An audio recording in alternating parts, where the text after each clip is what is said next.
Okay, so let's get right into this because what we're about to cover is a lot. Gawdat, the futurist and former big shot at Google, he's put together this timeline for our future that is, frankly, right around the corner. It's alarming, but it's also absolutely fascinating. So we're going to break down his prediction of a 15-year storm of chaos, and maybe more importantly, what he thinks is on the other side. So let me just start with the question that's really at the heart of all this. What if the next massive, world-changing crisis isn't something our grandkids have to worry about? What if it kicks off in 2026? Yeah, like next year. And according to Gawdat, this isn't some sci-fi movie plot. He sees it as a forecast based on a whole bunch of really big trends that are all about to collide. All right, first up, let's get into the actual timeline he's mapped out. He has this term for the moment it all really starts to go sideways. He calls it the slip. And you know what? He's not just guessing. He's picked the exact year he thinks it's all going to start. What's so wild about this timeline isn't just the prediction itself, it's how close it is. I mean, look at it. Gawdat is basically saying we're in the calm before the storm right now. He thinks next year, 2026, we're going to see things start to get really shaky, the signs will be everywhere. And that leads to what he calls a clear slip into chaos by 2027. We're talking about a massive shift happening in the next 24 months. It's a lot to take in.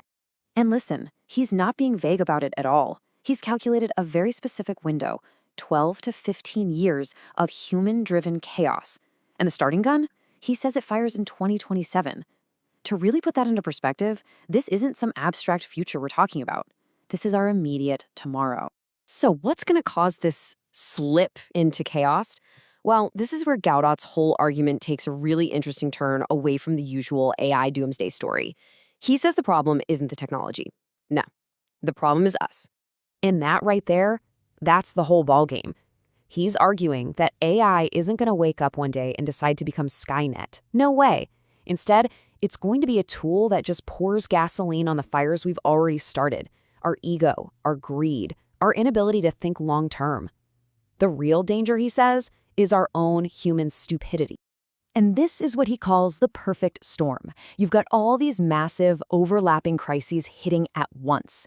Insane global debt, conflicts popping up everywhere, climate change, and then you throw in these super powerful technologies like AI and synthetic biology.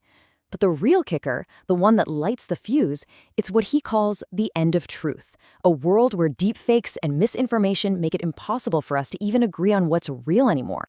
So let's be really clear about the future he's painting. It's not a world run by evil robots. It's a world where a very small group of very powerful people use AI to control everything, the money, the information, and yeah, other people. It's a crisis of power getting concentrated in too few hands. And that leads to a massive loss of freedom for pretty much everyone else. But, and this is a huge but, here's where the whole prediction does a complete 180. Gawdat actually believes that the very thing driving the crisis, AI, could in the end be the thing that saves us. You could almost call him an optimistic doomer, if that makes any sense. Just look at this comparison, because his entire hope hinges on this. On one side, you've got human leaders. What drives them? Often it's ego, power, short-term profits. They operate from a place of scarcity, thinking if they win, someone else has to lose, and they use conflict to get what they want. But on the other side, you have a potential superintelligence. It's driven by one thing: pure, cold logic. Its goal would be to maximize prosperity for everyone, because that is, quite simply, the most efficient and logical outcome. And here it is. This is the punchline. From a pure physics standpoint, war is just dumb. It's a ridiculously wasteful way to use energy and resources. Gawdat thinks a true superintelligence would look at war, look at human conflict, and just refuse. It would see it as a stupid, inefficient game and simply opt out, basically forcing us into peace because ultimate logic leads to peace. Okay, so that's the big picture, right? A pretty messy, chaotic tunnel with a weirdly logical light at the end of it. But that doesn't change the fact that you and I, we have to actually live through that 15-year chaos. So how are we supposed to handle the stress of all that? Well, Gawdat has a really practical framework for that too.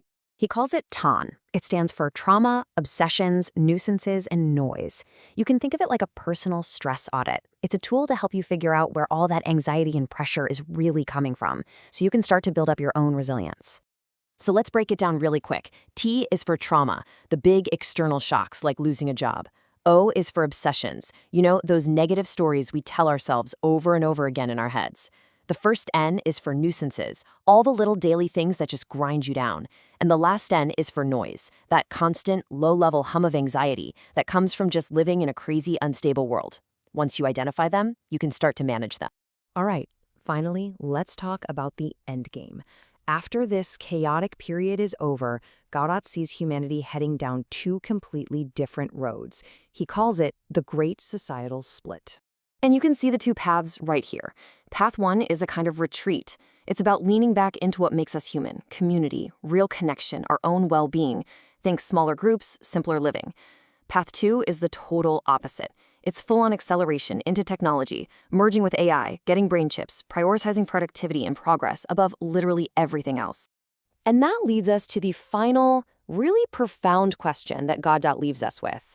He says, look, if you think of this life as a sort of video game, where are you putting your energy? Are you spending all your time and effort upgrading the character on the screen, the avatar with its job titles and possessions? Or are you investing in the consciousness that's actually holding the controller, the player? It's a heavy thought to end on, but it's one worth asking. Which one are you?